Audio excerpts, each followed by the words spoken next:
what Tom Brady is doing is a little bit like what we do in a way. And that sounds stupid, but what we do when we walk down the street. Okay.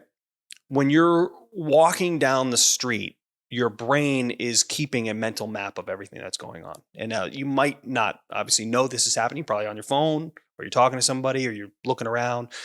But even if you are looking at your phone as you're walking, which I wouldn't encourage, but even if you are doing that and your focus is elsewhere, the brain is still keeping a track of your surrounding. It knows what it's passing by. It knows the markers of what's happening, of what things are going, and when the red light is going to turn green ahead of you.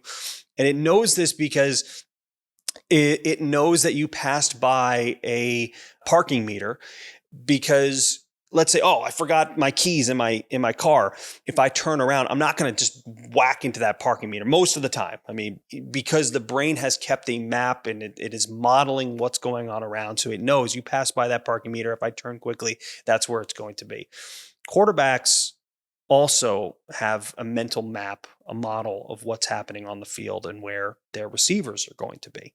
This happens and is developed through practice. It's why they practice the routes they're going to have. But Brady, because of that modeling and that system, he doesn't have to be looking at the receivers to know where they're going to be. And that has to do with the way the brain is modeling and creating mental representations about where the receiver is going to be.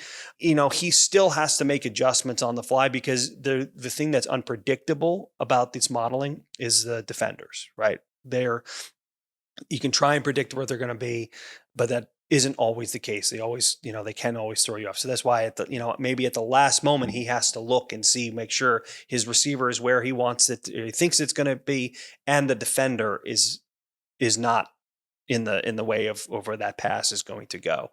Through practice, through experience, those models and that mental map, I think probably becomes sharper, and Brady can rely more on his map of where things are going to be, rather than having to use his eyes to look. And so he can keep an eye on the defenders, on the linemen that are crashing down on him. I think that element probably can be developed through, or is developed through practice and experience, but it's something that that the brain is capable of producing for all of us as we're going about our daily lives.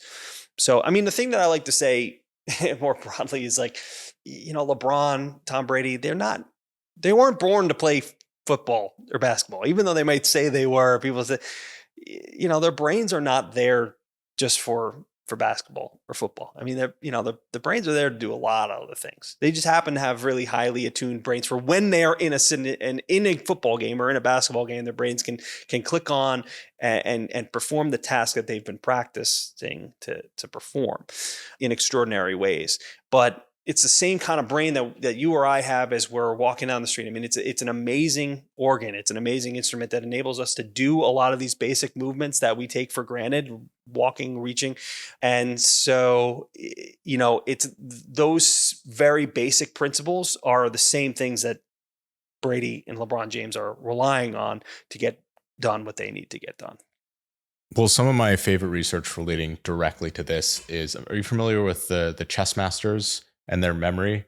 Mm-hmm. So with grandmasters, they set up a chessboard, and if the grandmasters, or if it was something that could happen over the course of a normal game, then the grandmasters could recall this almost uniformly across the board. They had very good recollection of all the pieces on the board, whereas a normal person struggled to get very many of them, however many is generally in working memory.